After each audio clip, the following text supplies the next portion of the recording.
आज हम लोग पढ़ते हैं अलाउद्दीन के प्रशासनिक सुधार के बारे में। अलाउद्दीन के प्रशासनिक सुधार।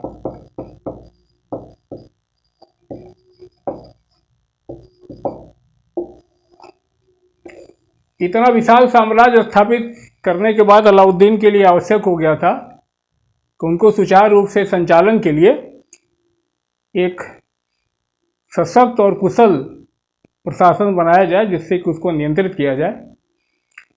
और इतने विशाल साम्राज्य को सुदृढ़ करने के लिए उसने खास करके उन प्रांतों पे जो कि कमज़ोर थे, वहाँ पे जो उसने एक कठोर राज्यपाल, एक ऐसा राज्यपाल जो उसको नियंत्रित कर सके, उसको रखा। और अगर खालिसा भूमि को छोड़ दिया जाए, जैसे अलाउद्दीन के साम्राज्य को मोटा मोटा कुल 11 प्रांतों में विभाजित किया गया। 11 प्रांत थे उसके, लेकिन अगर इन प्रांतों के अलावा भी, इनके अतिरिक्त भी अलीगढ़, बुलंदशहर, अमरोहा, मेरठ और पूरा दोआब का हिस्सा, ये सारे क्षेत्र थे जिसे कि खालसा भूमि में सम्मिलित कर लिया गया। और यहाँ से जो आय होती थी उससे जो है खालसा भूमि से सैनिकों को नगद वेतन दिया जाता था। और अगर 11 प्रांतों की बात करें तो अगर हम रिकॉल करें, जो 11 प्रांत अलाउद्दीन के थे, तो गुजरात था, दूसरा मुल्तान और सिविस्तान, तीसरा आपका देपालपुर और लाहौर, देपालपुर लाहौर कहिए। चौथा क्या था, समाना। पांचवा धार उज्जैन। छठवां झायन, वही जो झायन का किला की बात हो रही थी, झायन। सातवां चित्तौड़।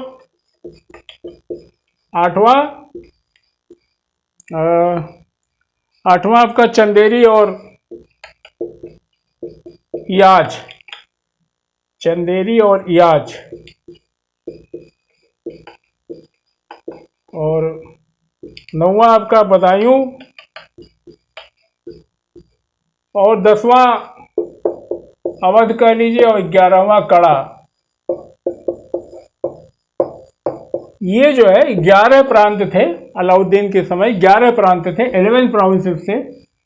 अलाउद्दीन ने जो प्रांत कमजोर थे वहां पे बहुत ही कुशल और ऐसे गवर्नरों को नियुक्त किया जो कि बड़े प्रभावी थे। और ये 11 प्रांत गुजरात, मुल्तान और सिविस्तान, देपालपुर, लाहौर, समाना, धार उज्जैन, झायन, चित्तौड़, चंदेरी और रियाज, बदायूं, इसमें कोयल और कुर्क भी शामिल था। कोयल व कर्क भी शामिल था। कर्क कुर्क नहीं, कर्क कहते हैं इसे। कोयल और कुर्क भी शामिल था। और अवध और कड़ा, ये 11 प्रांत थे। इन 11 प्रांतों के अतिरिक्त जो क्षेत्र थे, जैसा हमने देखा, अलीगढ़ था, बुलंदशहर था, मेरठ था, और जो दोआब का एरिया था पूरा, इन सारे क्षेत्रों को जो है खालसा भूमि घोषित किया गया। और वहां से जो रेवेन्यू हुआ, वहां से जो आय हुई, उसको जो है क्या किया गया, उससे जो है अलाउद्दीन ने अपने सैनिकों को नगद वेतन दिया। और अलाउद्दीन ने अपने प्रशासन पे उनका नियंत्रण बना रहा है, इसलिए उन्होंने जो केंद्रीय कार्यपालिका की शक्ति थी, जो सेंट्रल एग्जीक्यूटिव था, उसको अलाउद्दीन खिलजी ने अपने पास रखा, जिससे कि सत्ता पे उनका नियंत्रण बना रहे। और प्रांतों में जो है उन्होंने चुन चुन करके अपने प्रशासन में योग्य व्यक्तियों को रखा। और अगर विभाग की बात है तो अलाउद्दीन के समय 4 प्रमुख विभाग थे। एक 5वां उन्होंने जिसका गठन किया था, वो दीवानी रियासत था, जिससे उन्होंने बाजार पे जो व्यापारी हैं उसको नियंत्रण करने के लिए एक अलग विभाग की स्थापना की थी। अभी प्रशासनिक सुधार में जब हम आर्थिक सुधार के बारे में पढ़ने लगेंगे तो हम उनके भू राजस्व पे किए गए सुधार, और साथ में जो उनकी बड़ी चर्चित नीति थी बाजार नियंत्रण, जो मार्केट कंट्रोल पॉलिसी, उसकी भी चर्चा करेंगे। तो इन्होंने जो है 4 प्रमुख विभाग थे इनके, दीवाने विजारत, दीवाने विजारत, विजारत का मतलब वित्त, दीवाने विजारत वित्त, दीवाने आरिज, दीवाने आरिज, दीवाने ईशा और दीवाने रसालत। दीवाने रसालत का मतलब फॉरेन डिपार्टमेंट, ईसा का मतलब जो सेक्रेटरीट का काम देखते थे, आरिज का मतलब आर्मी डिपार्टमेंट, और दीवाने विराजत विजारत, विजारत वित्त समझिए। विजारत का मतलब फिनेंस हो गया, आरिज का मतलब सैन्य हो गया, ईसा का मतलब सेक्रेटरीट हो गया, दीवाने रसालत का मतलब क्या हो गया, विदेश विभाग हो गया, और दीवाने रियासत की बात अगर होगी तो बाजार के जो है पे नियंत्रण रखने के लिए, व्यापारियों पर नियंत्रण करने के लिए जो विभाग बनाया था अलाउद्दीन ने, उसका नाम दीवाने रियासत था। यहाँ थोड़ा ध्यान देने की जरूरत है, एक रसालत है, एक रियासत है। रसालत का मतलब है फॉरेन डिपार्टमेंट, और रियासत वो है जिसे कि अलाउद्दीन ने अपने मार्केट कंट्रोल पॉलिसी के लिए, बाजार पे प्रभावी नियंत्रण रखने के लिए स्थापित किया था। अब हम संक्षेप में एक एक को देखते हैं। और अगर विभागों की बात करें तो सबसे महत्वपूर्ण विभाग था दीवाने विजारत। दीवाने विजारत ये जो है वित्त विभाग था। दीवाने विजारत ये, इसका जो सर्वोच्च पदाधिकारी होता था वो वजीर होता था। और वजीर आप जानते हैं कि राजा के बाद जो है वजीर का बड़ा महत्व होता था। कोई राजा कितना सफल है ये उसके वजीर से ही तय होता था। अगर कोई अच्छा वजीर है तो जाहिर सी बात है कि सुल्तान भी योग्य, सुल्तान को भी उसकी सफलता मिलती रही। ये कहिए कि सुल्तान की सफलता का सारा श्रेय जो है वजीर की बुद्धिमत्ता को जाता था। बर्नी भी इस बात को कहता है कि एक बुद्धिमान वजीर के बिना राजस्व का कार्य संभव नहीं है। तो वजीर जो होता था, दीवाने विजारत जो है, दीवाने विजारत जिसे फिनेंस डिपार्टमेंट, वित्त विभाग कहते थे, उसका सर्वोच्च अधिकारी था। इसका कार्य ये था कि रेवेन्यू कलेक्शन भी करता था वजीर। राजा के बाद दूसरा नंबर था इसका। ये राजा के साथ कंधे से कंधा मिला के रहता था, राजा का निकटतम सहयोगी था, राजा का विश्वास पात्र था। शतरंज के खेल में आप देखते हैं ना कि राजा और वजीर, तो वैसे ही राजा वजीर की स्थिति थी कि राजा को बचाने के लिए हमेशा वजीर, राजा वजीर दोनों साथ साथ रहते थे। और इनका काम क्या था वजीर का? इनका काम शाही सेना का नेतृत्व करना भी था, और जो अलग अलग तमाम विभाग थे, मंत्री थे, उन पर भी ये नियंत्रण रखते थे वजीर साहब। और सबसे महत्वपूर्ण काम जो था राजस्व की वसूली, रेवेन्यू कलेक्शन का, कलेक्टर का काम जो था रेवेन्यू कलेक्शन का,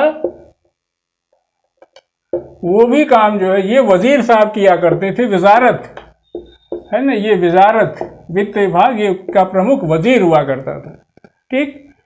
अगर वजीरों की बात करें तो आप देखेंगे कि इन्होंने सबसे पहले ख्वाजा खातिर को अपना वजीर नियुक्त किया। अलाउद्दीन ने ख्वाजा खातिर को अपना वजीर नियुक्त किया, लेकिन ये आर्थिक मामले में तो बड़े चतुर, बड़े तेज थे, लेकिन ये अच्छे योद्धा नहीं थे, युद्ध लड़ने में उतने पारंगत नहीं थे। और वजीर से अपेक्षा की जाती थी कि राजा के शाही सेना का नेतृत्व, राजा के साथ शाही सेना का नेतृत्व भी करे। तो इस कारण से अलाउद्दीन साहब ने इनको हटा दिया, हटा करके नुसरत खां को ले आए। नुसरत खां आप जानते ही हैं कि क्या सोल्जर थे, बहुत ही महान सैनिक थे, बहुत ही महानिक, युद्ध में कौशल उनका अद्भुत था। लेकिन उनके ऊपर एक आरोप था धन लूटने का। उन्होंने जो हाथ की सफाई की थी, इस नाते वो भी विश्वास पात्र नहीं रहे, धन के हेरा फेरी में शामिल पाए गए थे नुसरत खां। तो इस कारण से अलाउद्दीन ने बाद में उनको भी हटाया। अब आप जानते हैं कि मलिक काफूर किस तरीके से आगे आए।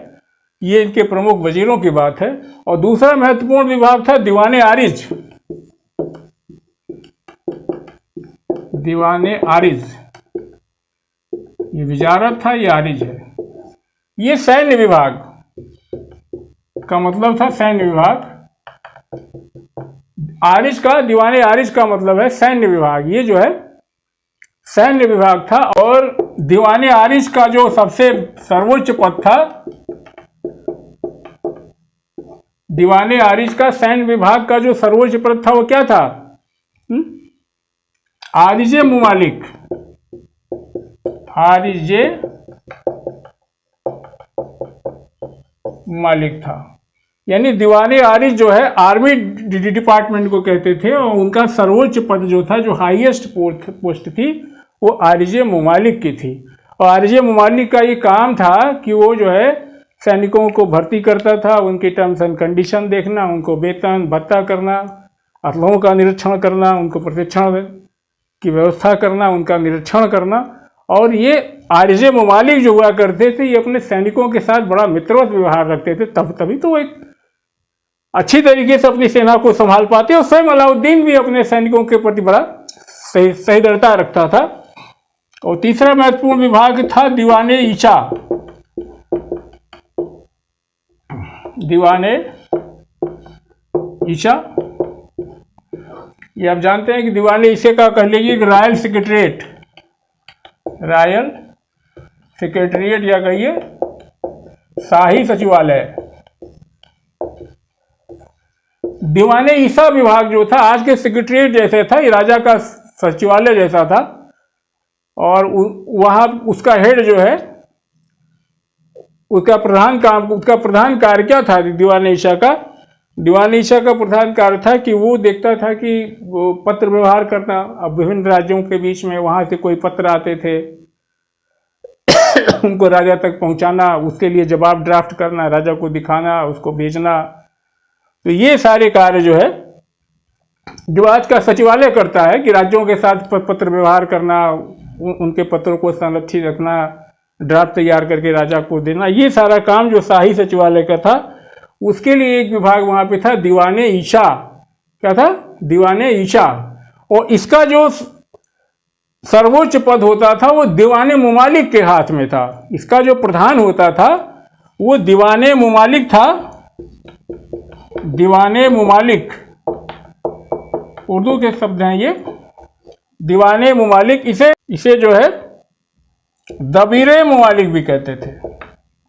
दबीरे ममालिक, ये जो सर्वोच्च पद था जो रॉयल सेक्रेटरीट था उसका। और यहाँ इस शाही सचिवालय में सहायता के लिए बहुत सारे लोग नियुक्त हुआ करते थे। और जो है उनको दबीर कहते थे। बहुत सारे दबीर वहाँ पे आप कर्मचारी लगे रहते थे। इस विभाग में अनेक कर्मचारी लगे रहते थे। ये रही संक्षेप में एक बात दीवाने ईशा की। और चौथा दीवाने रसालत। दीवाने रसालत मतलब विदेश विभाग, फॉरेन डिपार्टमेंट। दीवाने रसालत फॉरेन डिपार्टमेंट का काम क्या था कि जो पड़ोसी राज्य थे उनके साथ पत्राचार करना, उनके राजदूतों के साथ पत्राचार करना, वहां से आए हुए पत्रों को राजा तक पहुंचाना। तो ये सारा कार्य जो आज फॉरेन मिनिस्ट्री का होता है वो काम उस समय जो है दीवाने रसालत किया करते थे।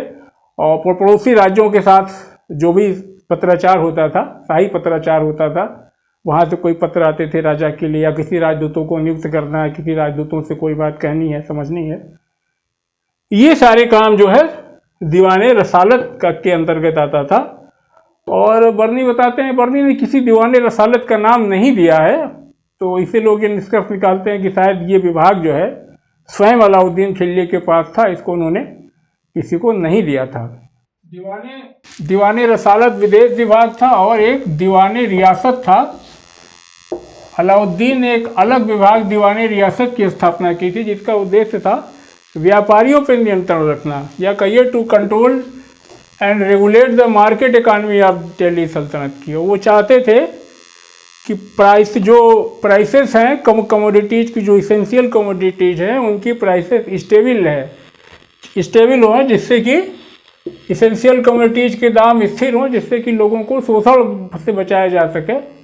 वास्तव में अलाउद्दीन मंगोल आक्रमणों के चलते एक विशाल सेना का रख रखाव करना चाहते थे। आगे हम जब मार्केट कंट्रोल पॉलिसी पढ़ेंगे अलाउद्दीन की, तो उसमें इस बात को दीवाने रियासत के बारे में विस्तार से पढ़ेंगे। और अगर न्याय व्यवस्था की बात करें, जस्टिस, तो अलाउद्दीन के समय जो न्याय व्यवस्था थी उसमें राजा सर्वोच्च सबसे बड़ा जज तो राजा ही होता था। राजा न्याय का सबसे बड़ा अधिकारी था। और राजा के बाद दूसरे नंबर पे काजुल कुजात हुआ करते थे। कौन? काजी उल कुजात। सुल्तान था, सुल्तान के बाद जो है काजी उल कुजात हुआ करते थे। नंबर 2 पे जो है, पहले पे सुल्तान था, दूसरे पे काजी उल कुजात हुआ करते थे।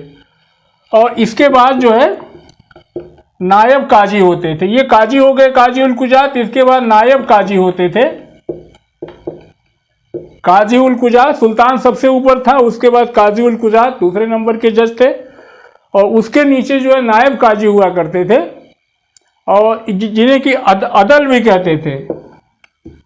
नायब काजी को अदल भी कहते थे, और इनकी सहायता मुफ्ती लोग किया करते थे। मुफ्ती जो होते थे, इनकी सहायता के लिए मुफ्ती नियुक्त होते थे, और ये थी न्याय की व्यवस्था इनकी।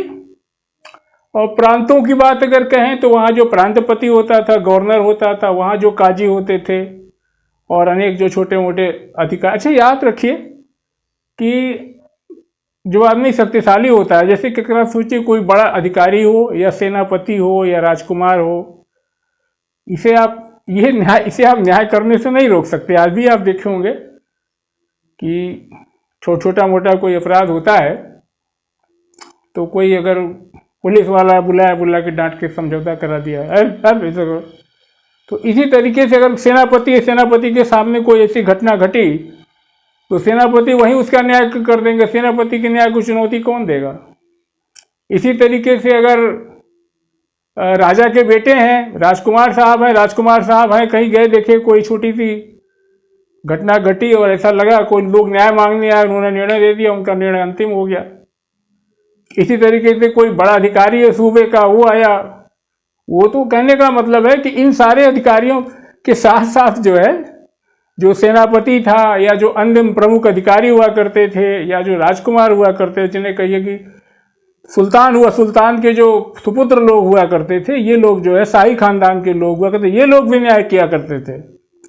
और एक अमीर दाद का पद हुआ करता था। अमीर दाद काम ये करता था कि जिसको मुफ्ती साहब, कोई ऐसा अगर बहुत पावरफुल आदमी है, तो मुफ्ती नहीं, काजी साहब या मुफ्ती साहब, काजी साहब, उसके खिलाफ कोई चार्जशीट, कोई अपराध है, कोई इस तरह का दंड, कोई इस तरह की प्रकरण उसके खिलाफ है जिसको कि कोर्ट में ले जाके पेश करना है, और वो जो है मुफ्ती और के साहब के पहुंच से बाहर है, काजी साहब के, तो ऐसे आदमियों को, ऐसे इन्फ्लुएंशियल व्यक्तियों को कोर्ट में पेश करने के लिए राजा के अमीर दाद की व्यवस्था थी। अमीर दाद जो है ऐसे लोगों को जो बड़े प्रभुत्वशाली थे, बड़े प्रभावशाली थे, और वो शायद मुफ्ती के काजी के दायरे से बाहर थे, उनको पकड़ने के लिए एक अमीर दाद हुआ करते थे। प्रांतों में बताई दिया कि प्रांतपति हुआ करते थे, सेनापति थे, काजी थे, छोटे अधिकारी थे। इसी तरीके से छोटे शहरों और गाँवों में वहाँ की जो पंचायतें हुआ करती थी, वहाँ के जो मुखिया हुआ करते थे, वो न्याय करते थे। और बताई दिया कि जो है सामर्थ्यवान व्यक्ति भी कहीं कहीं न्याय कर दिया करते थे, सेनापति ने कर दिया, राजकुमार ने कर दिया, या किसी अन्य प्रभावशाली अधिकारी ने कर दिया। और न्याय की व्यवस्था इनकी जो थी अलाउद्दीन के समय, ये बड़ी निष्पक्ष बताई जाती। इन्होंने भी बलबन की तरीके से न्याय की कठोर व्यवस्था पे जोर दिया।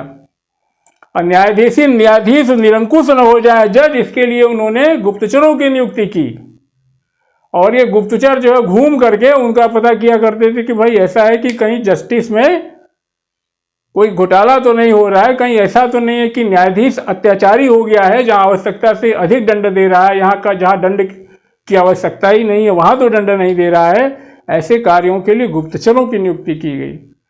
और पुलिस गुप्तचर विभाग की जहां तक बात है, तो पुलिस विभाग का सर्वोच्च पद कोतवाल के हाथ में था। कोतवाल बड़ा प्रभावशाली व्यक्ति हुआ करता था। दिल्ली सल्तनत में आपने दिल्ली का सुल्तान अमानुल मुल्क की बात सुनी होगी। अलाउद्दीन के समय दिल्ली सल्तनत का कोतवाल जो है, पुलिस विभाग में कोतवाल जो है सबसे बड़ा पद हुआ करता था।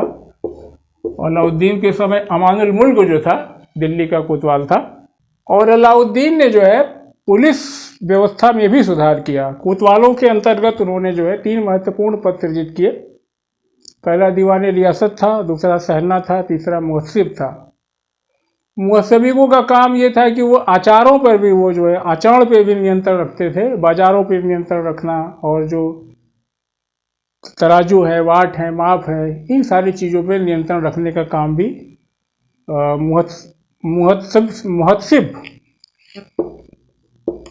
मुहस्सिब मुहत्सिबों का था, मुहत्सिबों का था।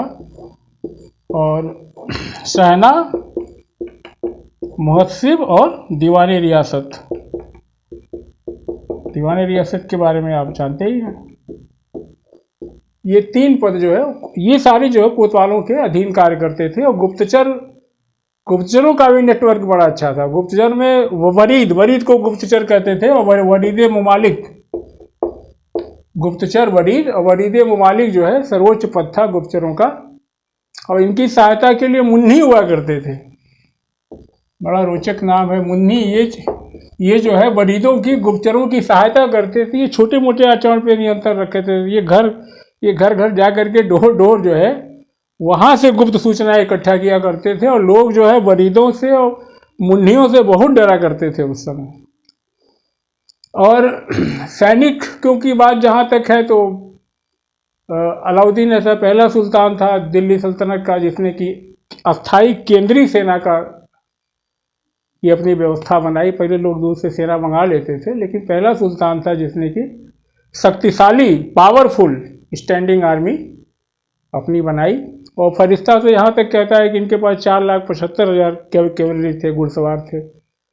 और इकाइयों को खानों में खरीद, इतने खान, मलिक, अमीर, सिपह सलार, जैसे कि अगर आपके पास 1,000 घुड़सवार हैं, 100 घुड़सवार हैं, 10,000 घुड़सवार हैं, इन आधारों पे उनका विभाजन किया गया। खान, मलिक, सिपह सलार आदि इकाइयों में इनको विभाजित किया गया।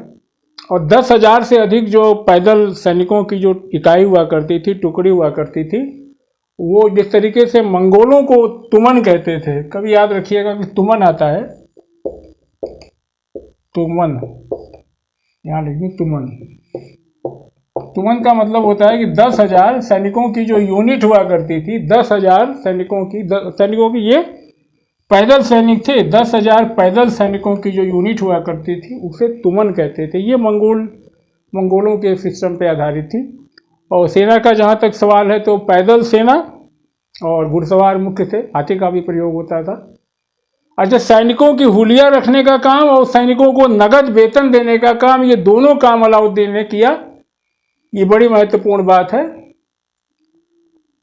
कि सैनिकों को हुलिया रखने की व्यवस्था अलाउद्दीन ने बनाई और सैनिकों को नगद वेतन देने का वाला पहला सुल्तान अलाउद्दीन था। और जो पहले इक्ता दिया जाता था उसने इक्ता को बंद कर दिया। और 234 टका कहते हैं वार्षिक की दर से, जो है 234 टका वार्षिक एनुअल की दर से भुगतान किया जाता था। और जितने घोड़े रखे जाते थे उसके लिए धन की व्यवस्था अलग की जाती थी। यही संक्षेप में प्रशासनिक व्यवस्था की बात है।